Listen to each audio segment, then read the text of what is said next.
Olá, turma! Mais uma vez nos encontrando aqui. A nossa aula hoje vai falar sobre algumas das funções orgânicas.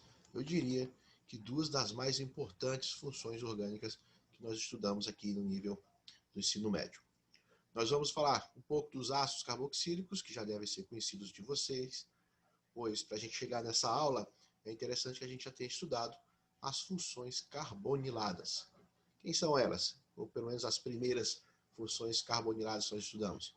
São os aldeídos, as cetonas e os ácidos carboxílicos. Essas três funções possuem em sua estrutura a carbonila. Depois de estudar as três funções carboniladas, agora a gente entra aprofundando o estudo dos ácidos carboxílicos para conhecer um pouquinho sobre os ésteres e sobre os sais orgânicos. Essas duas funções orgânicas, elas são originadas dos ácidos carboxílicos.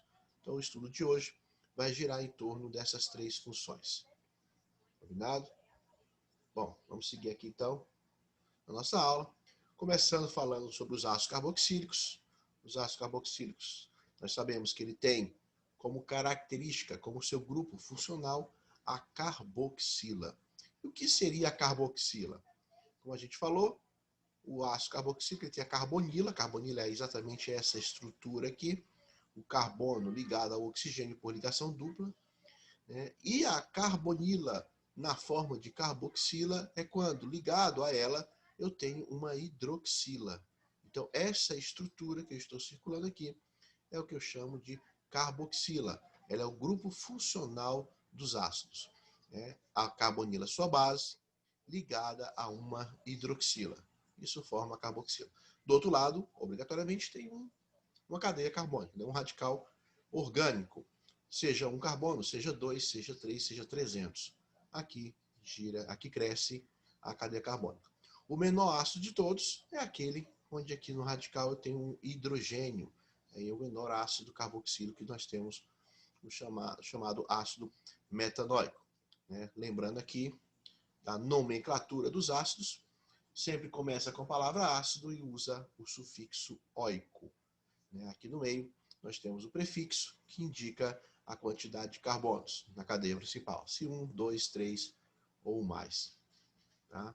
Lembrando então um pouquinho aí da nomenclatura dos ácidos carboxílicos, vejamos alguns exemplos aqui. Primeiro aqui que nós vimos o ácido propenóico. Prop indica 3 carbonos, aqui estão os 3 carbonos. En indica a presença de uma ligação dupla na cadeia, aqui está a ligação dupla entre 2 carbonos, é uma insaturação nesta cadeia. E oico deixa claro que esta molécula pertence à função dos ácidos carboxílicos. E o que nos garante isso é exatamente a carboxila aqui, ó, circulada, que é o grupo funcional. Toda vez que você encontrar com uma estrutura desse tipo, COOH, é porque eu estou falando de uma carboxila. A única maneira possível de ligar esses 4 átomos, respeitando a valência de todos eles, é desta forma. O carbono ligado com dupla no oxigênio e com simples ao outro oxigênio. Este segundo oxigênio, por sua vez, está ligado ao hidrogênio, COOH. Essa aqui é a forma estrutural expandida, essa aqui é a forma estrutural condensada, ok? Então já ficamos aí combinado que toda vez que eu encontrar o COOH, eu estou falando de uma carboxila. Então, este aqui é o ácido propenóico. Na letra B aqui, o exemplo do ácido butanóico, o ácido butírico, componente da manteiga. Olha aqui, ó, 4 carbonos da cadeia principal, por isso o prefixo but. Somente ligações simples entre eles, então o infixo -an, e é um ácido carboxílico, então o sufixo é oico. Ácido butanóico, o nome dele informal ou comercial é o ácido butírico. Aqui, o terceiro exemplo, o ácido pentanóico. Mesmo caso semelhante ao anterior, só que em vez de 4 eu tenho 5 carbonos na cadeia principal. Perceba que a carboxila ela está sempre no carbono da ponta. O que a gente chama aqui, o ácido carboxílico é uma função de ponta, porque o seu grupo funcional está sempre na ponta da cadeia. Por esse motivo, eu não preciso indicar em qual carbono está o grupo funcional, porque ele sempre vai estar no carbono 1, tá ok? É sempre aqui na ponta, porque de acordo com a estrutura da carboxila, a cadeia só pode crescer para um lado só. Não tem como ela crescer para o outro lado. Tá? Então a carboxila vai estar sempre em uma das extremidades. E essa extremidade vai ser sempre o carbono de número 1. Mais um aqui, o ácido hexanoico, outro exemplo de ácido carboxílico com a cadeia linear com 6 carbonos, cadeia normal. Aqui nós temos agora o ácido octadecanoico. Quantos carbonos ele tem? Ele tem 18 carbonos. Veja, o carbono da carboxila, 16 estruturas do tipo CH2 ligadas uma à outra. Ó, 16 estruturas do tipo CH2 ligadas uma à outra. Igual aqui em cima, veja. Aqui em cima, no hexanoico, eu tenho 1, 2, 3, 4 CH2 ligados em sequência. Aqui em cima eu tenho 1, 2, 3. Aqui em cima eu tenho 2. Veja. Nesta letra E, no octadecanoico, octadec é o prefixo que indica 18 átomos de carbonos. Aqui estão os 18 átomos. 16 aqui no meio, um na ponta, um no outro. 18 carbonos. Na letra F, interessante um caso aqui, onde eu tenho duas carboxilas. Bom, se eu tenho duas carboxilas, então eu tenho dois grupos funcionais do ácido carboxílico. Se cada uma delas é indicada pelo sufixo oico, duas são indicadas pelo sufixo dioico. Então esse é o ácido propanodioico. Propan, porque são 3 carbonos. Dioico, porque são 2 carboxilas. Tranquilo, né? Faz sentido. Mais um exemplo aqui, mais um ácido carboxílico, o ácido butenodioico. Neste caso, também tem 2 carboxilas, então por isso dioico, mostrando a presença de 2 grupos funcionais do ácido. But, porque são 4 carbonos, a cadeia principal, 4 carbonos. E en, porque tem uma ligação dupla. Tá? Professor, não preciso numerar para indicar a posição da dupla aqui? Não, porque essa aqui é a única posição possível para a ligação dupla, tá bom? Não tem como ela vir para cá, porque este carbono aqui da carboxila já faz 3 ligações aqui. Então ele só pode fazer mais uma ligação com o carbono vizinho. A dupla obrigatoriamente teria que estar aqui entre o carbono 2 e 3. Tá bem? Então não precisa numerar, porque não existe outro ácido butenodioico, somente esse. A letra H aqui, um exemplo de ácido ramificado, né? Nós temos aqui a cadeia principal, veja, maior sequência de carbonos, que contém o grupo funcional, 1, 2, 3, 4 carbonos na cadeia principal. E 2 ramificações, uma aqui em cima, outra aqui embaixo. Esse metil está meio deslocado, mas ele está ligado a esse carbono aqui, tá? Como é que eu sei que ele está ligado aqui? Porque o carbono tem que ter 4 ligações. Tem uma aqui para o lado, outra para o lado, uma para cima, e evidentemente uma para baixo, tá bem? Ele saiu meio deslocado, mas dá para saber que o metil está ligado neste carbono. Que carbono é esse? Esse aqui é o carbono 1, da carboxila, o grupo funcional, a extremidade mais importante. Este aqui é o carbono 2. Opa, cadê o aço? Esse aqui é o carbono 2, este é o 3, este é o 4. Então esta aqui é a cadeia principal do ácido butanoico. But, 4 carbonos, e oico, porque é ácido. Só que no ácido butanoico eu tenho 2 ramificações. 2 do tipo metil, e ambas no carbono de número 2. Carbono 1, carbono 2. Então esse é o ácido 2,2-dimetilbutanoico. Tá? Então vimos aqui alguns casos de ácidos com as respectivas nomenclaturas. A regra é a mesma para as demais funções orgânicas. O ácido não foge disso, tá? Segue a mesma lógica dos demais, tá bem? O ácido carboxílico é uma função muito importante. Por isso a gente estuda, inclusive, as reações nas quais ele está envolvido, tá? Dentre as reações dos ácidos carboxílicos, 2 se destacam. Eu diria que são as 2 reações mais importantes que a gente vai estudar na química orgânica. A primeira delas é uma reação que a gente já estudou lá na química inorgânica, que é a reação que todo ácido faz com uma base. Toda vez que um ácido encontra uma base, lá na química inorgânica, ela reage produzindo sal e água. Lembra disso? Pois bem, aqui não é diferente. O ácido carboxílico é um ácido. Assim como Arrhenius também definiu lá na química inorgânica.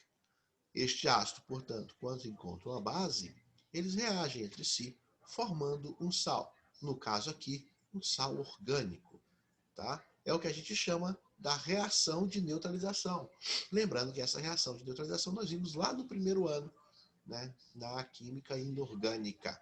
Ácido mais base, produzindo sal e água. Como eu estou trabalhando com ácido carboxílico, que é um ácido da química orgânica, uma função orgânica, então o sal produzido, eu vou dizer que é um sal orgânico. E nós vamos ver já daqui a pouco alguns exemplos e detalhes específicos desse tipo de reação.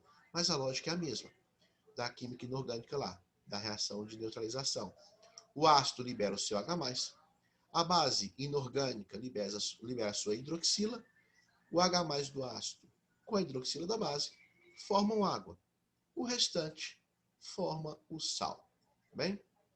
E a segunda reação que nós vamos estudar envolvendo os ácidos é a reação mais importante da química orgânica. Essa sim, sem dúvida alguma, é a que cai com maior frequência em provas. Aliás, o Enem, desde que foi criado, todo ano ele cumpre essa missão. Uma questão com esta reação sempre tem caído nas provas do Enem. Pelo menos uma é garantida. Que reação é essa? É a reação do ácido carboxílico com o álcool. Lembra que nós já estudamos a função orgânica álcool? Pois bem, o ácido carboxílico reage com o álcool. Neste caso, eles produzem uma substância que nós chamamos de éster. Esta é uma outra função orgânica que nós não tínhamos estudado ainda e vamos estudar agora. O éster é a substância resultante da reação entre um ácido e um álcool. Eles sempre vão produzir éster e liberar água. É uma reação bem parecida com a reação de neutralização. A diferença é que na reação de neutralização reage um ácido com uma base. Nesta reação de baixo, que eu vou chamar de reação de esterificação, porque produz o éster, ela ocorre sempre entre um ácido carboxílico e um álcool, certo? Repito, esta é a reação da química orgânica a mais importante. Aqui cai com maior frequência nas provas do Enem. A reação de esterificação é muito importante eu dominá-la nos meus estudos, porque é questão certa de prova. Tá? E vocês vão ver que não é nada difícil, é algo bem lógico, fácil de compreender. Vamos estudar, portanto, essas duas reações. Começando pela reação de neutralização, que é aquela que produz o sal orgânico. Lembra no início da aula que eu falei? Vamos estudar os ácidos carboxílicos, que nós já vimos agora resumidamente o que ele é, tipo de nomenclatura e tal. E vamos estudar os ésteres e os sais orgânicos. Exatamente as duas funções orgânicas que são resultados destas reações químicas que eu mostrei aqui. A reação de neutralização produz o sal. A reação de esterificação, como o próprio nome já diz, produz o éster. Atenção, não confundir éster com éter, tá? São duas funções orgânicas distintas. Talvez você não tenha estudado ainda éter, logo estudaremos, mas ela é diferente do éster, tá bom?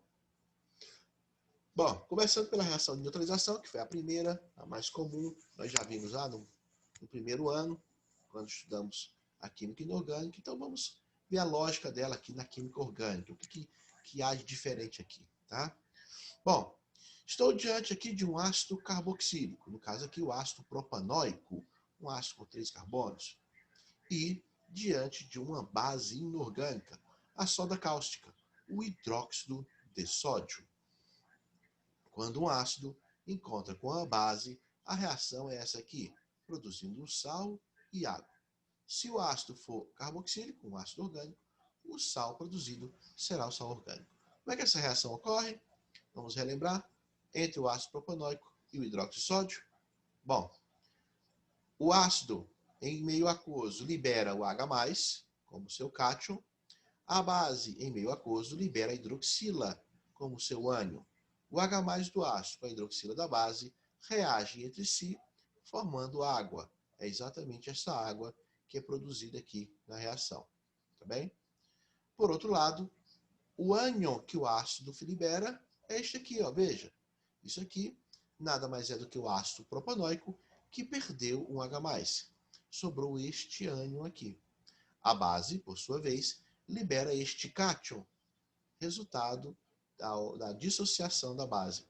liberando o ânion hidroxila, que foi usado aqui para formar água, sobrou o cátion sódio mais um, Na+.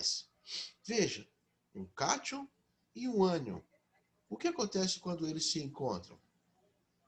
A água está aqui, já tinha falado. Bom, agora eu tenho um cátion e um ânion. Esses dois íons vão se unir, formando uma substância que é o sal orgânico. Este ânion eu chamo de propanoato, porque ele veio do ácido propanóico. Veja, se é do ácido propanóico, o ânion produzido é propanoato. Eu troco só o sufixo, igual a gente fazia lá na química inorgânica. Quando os ácidos sofriam ionização, eles também formavam íons, e o nome dos íons era bem parecido com o nome do ácido, só mudava o sufixo. Então, se é ácido, é propanóico. Se é ânion de ácido, é propanoato, termina em o ato. Bom? E o cátion da base que foi liberado é o cátion sódio. Esses dois íons se encontram, formando uma substância iônica, veja, uma substância iônica, encontro de íons, né?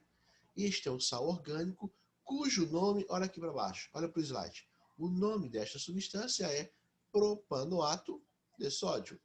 Propanoato de sódio. Igual a gente faz lá nos sais inorgânicos, né?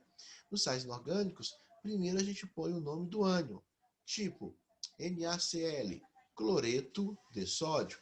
É o ânion e depois o cátion. Aqui também, né? Primeiro o nome do ânion, que vem lá do ácido, propanoato, e depois o nome do cátion, tá? Propanoato de sódio. Isto é um sal orgânico. Os sais orgânicos, gente, são os componentes principais dos detergentes, tá? Os detergentes são sais orgânicos com uma característica particular. São usados sais oriundos de ácidos de cadeias bem longas. Então, os detergentes, eles têm uma estrutura semelhante a essa aqui. Só que a estrutura aqui, a cadeia dos detergentes, né, dos sais que formam os detergentes, ela é bem comprida para dar o poder do detergente, a propriedade do detergente, de se ligar à gordura, né, as sujeiras orgânicas, de um lado, e se ligar à água em razão da polaridade da molécula. Isso aqui a gente vai estudar um pouquinho mais para frente. Mas só para adiantar vocês já que os detergentes são sais orgânicos, tá bem? Uma substância iônica, olha aí, ó. Substância iônica, resultante da reação de neutralização entre um ácido carboxílico e uma base inorgânica qualquer, tá bom?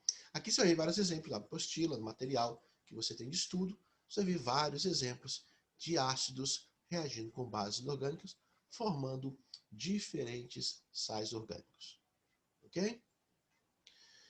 Bom, a segunda reação, e a mais importante, aqui eu preciso da sua atenção focada 100% na minha explicação, é a reação de esterificação.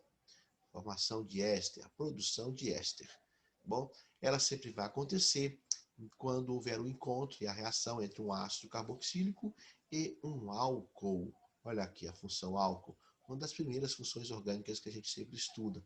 Normalmente, logo após os hidrocarbonetos, a gente estuda os álcoois. Bom, o que acontece então quando um ácido carboxílico, que eu vou usar o mesmo do exemplo anterior, o ácido propanóico, ok? Encontra com um álcool. Olha que álcool que eu usei aqui. Relembrando, álcool é tudo aquilo, toda substância que tem uma hidroxila ligada diretamente a um carbono saturado, um carbono que só tem ligações simples. Esse aqui é um álcool. Que álcool é esse? É o etanol, não é isso? 2 carbonos, et. E é um álcool, ou etanol, certo? Então aqui eu estou diante de uma situação. O encontro do ácido propanóico com o etanol, o álcool etílico, que a gente conhece aí mais comumente, o nome comercial dele é o álcool etílico. Qual que é o mecanismo da reação de esterificação? Toda vez que um ácido carboxílico encontrar com um álcool, eles vão formar éster e liberar água. Como que ocorre essa reação, portanto? Bom, o hidrogênio do ácido reage com a hidroxila do álcool. Lembra lá da neutralização? É bem parecido, né? O hidrogênio do ácido reage com a hidroxila da base, só que neste caso aqui não forma íons, ok? Nesse caso aqui, a quebra, a ruptura das ligações, a ruptura das ligações ocorre de maneira que não forma íons aqui, vou formar água e vai resultar, olha aqui, ó, hidroxila e hidrogênio formam água. O hidrogênio sai do ácido, a hidroxila sai do álcool. O que vai sobrar aqui, ó? Sobrou essa estrutura. Percebe que isso aqui não é um sinal de menos, isso aqui é uma valência livre, eu destaquei em vermelho, porque o oxigênio fazia duas ligações. Fazia essa ligação com o carbono aqui de cima, e a outra ligação ele fazia com o hidrogênio. Na hora que eu rompo essa ligação e arranco o hidrogênio dele, o oxigênio, coitado, fica precisando de alguém para se ligar aqui. Do outro lado, a mesma coisa aconteceu aqui no álcool. Quando eu arranco essa parte da molécula, que é a hidroxila, fica sobrando este etil. Olha ele aqui, ó. O etil com uma valência livre aqui, desesperado para se ligar com alguém. Eles dois, então, se encontram e atendem a necessidade dos dois. Veja o movimento no slide. O movimento que esses dois pedaços de moléculas, vamos falar assim, fazem. Tá? Este é o propanoato, lembrando, propanoato, e este é o etil. Propanoato, porque ele vem do ácido propanóico. Esse aqui é o etil, uma ramificação com dois carbonos, lembra disso? O famoso etil. Olha o movimento que os dois vão fazer. Eles vão se aproximar. Este aqui com a valência livre precisa se ligar desesperadamente a alguém. Este outro aqui também com a valência livre precisa se ligar desesperadamente a alguém. Eles vão se juntar então. Olha aí, ligou. Formou agora uma substância covalente, uma substância molecular, somente ligações covalentes entre elas. Essa estrutura que se formou é uma estrutura do tipo éster, é uma função orgânica chamada éster. O que caracteriza o éster? O éster é caracterizado por este grupo funcional aqui que eu vou circular. Veja, este grupo funcional, a carbonila, de um lado o oxigênio ligado a um radical, do outro lado um outro radical orgânico. Então, obrigatoriamente, eu tenho que ter radical orgânico de ambos os lados da molécula. E o grupo funcional dela fica bem no meio. Na forma condensada, é comum aparecer COO. COO. E radical de um lado, radical do outro. Ok? Como que eu dou o nome de um éster? Aqui já está bem claro. Ó. Eu pego, presta muita atenção no que eu vou explicar. Como que eu identifico o éster? Tem que ter esse grupo funcional aqui no meio. Ó. C dupla O e radical orgânico para os dois lados. Como que eu dou o nome?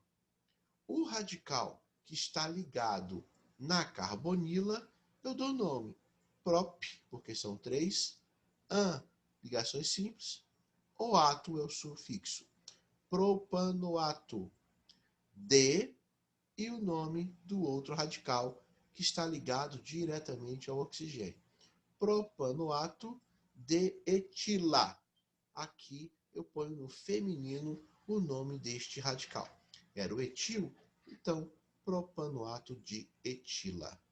Aqui então formou o éster, tá? Resultado da reação entre o ácido carboxílico e o álcool. Gente, já falei 2 vezes e vou repetir mais uma. Todo ano no Enem cai uma questão de reação de esterificação.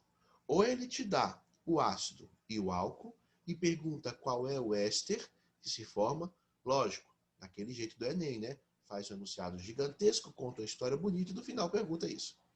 Ou, que é mais comum também de aparecer, ele te dá o éster, conta uma história desse éster em relação à sua aplicação, importância dele em alguma área, e aí ele pergunta quais os reagentes que deram origem a este éster. Aí você tem que falar qual foi o ácido e qual foi o álcool que deram origem àquele éster. Como que eu faço isso? É o que eu chamo de reação de hidrólise. Veja, quando o éster reage com a água é capaz de vir e quebrar esta ligação. E é isso que eu faço ao analisar uma questão que, por exemplo, me forneça um éster qualquer e pergunte de onde esse éster veio, que substâncias deram origem a ele. Eu já sei que, pela própria definição, é um ácido e um álcool. Agora, qual ácido e qual álcool? Bom, você vai pegar a água, então, a água vai ser capaz de quebrar esta ligação, a ligação entre o oxigênio e o radical orgânico ligado a ele. Você quebra esta ligação, o hidrogênio da água entra e liga-se nesse oxigênio, e a hidroxila vem e se liga no radical, dando origem exatamente ao ácido carboxílico e ao álcool, que são os reagentes produtores do éster. Tá bem? É assim que eu analiso esse tipo de questão. Tem muita questão desse tipo aí na internet, nos materiais de estudo, nas apostilas, de reação de esterificação. E sempre vai girar em torno disso. Ele te dá os reagentes, pergunta quem é o produto. Ou ele te dá o produto e pergunta quem são os reagentes. Ok?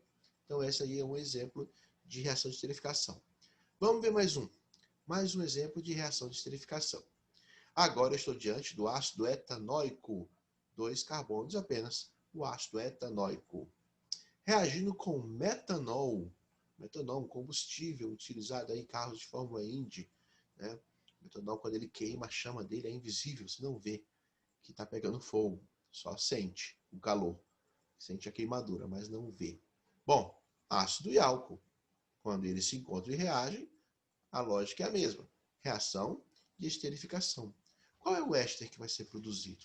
Bom, o hidrogênio do ácido sai, a hidroxila do álcool também, ambos se juntam formando água. Eis a água aqui. O que sobrou?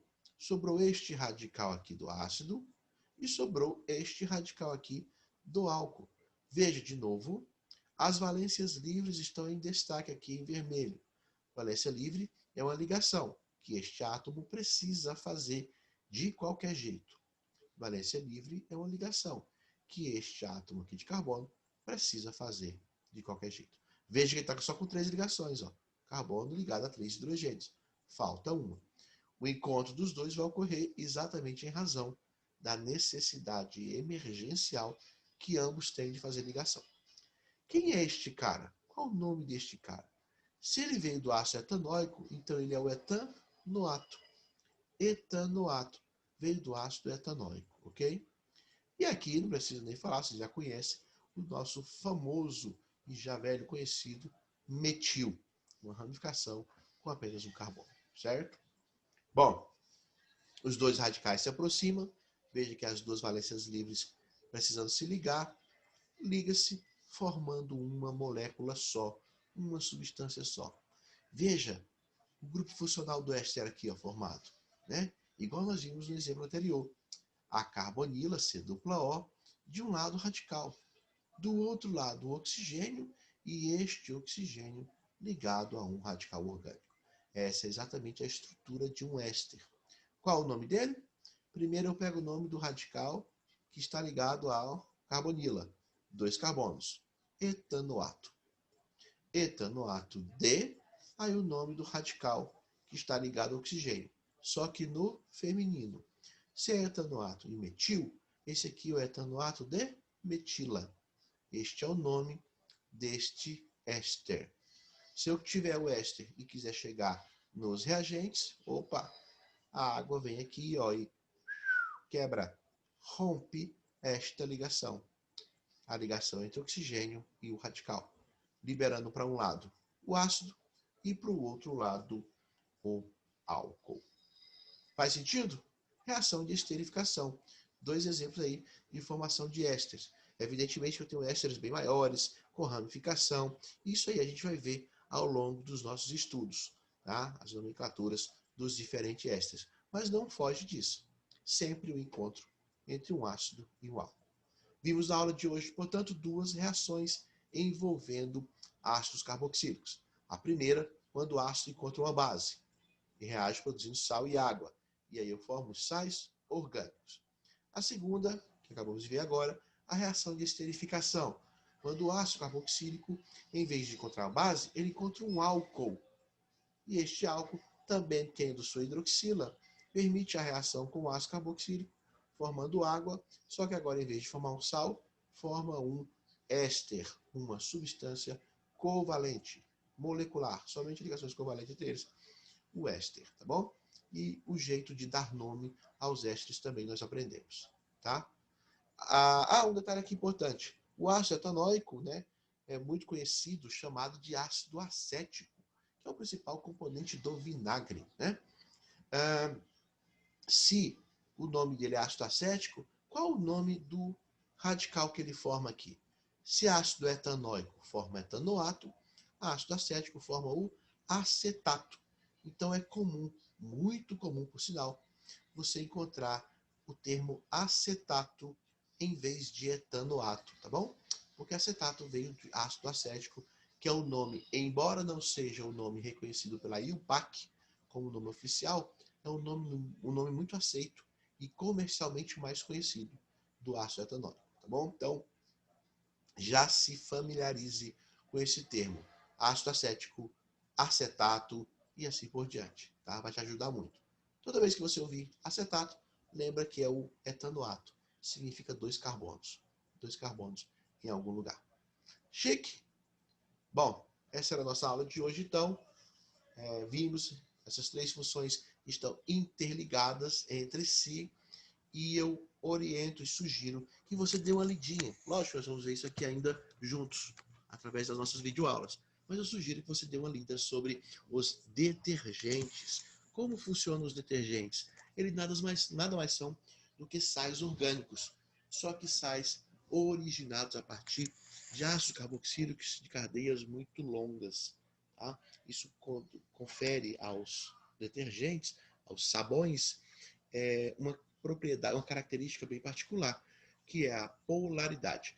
Um lado da molécula é ligação iônica, portanto extremamente polar, e o outro lado da molécula é uma cadeia de carbonos muito longa, portanto prevalecendo aí a característica de apolaridade, né?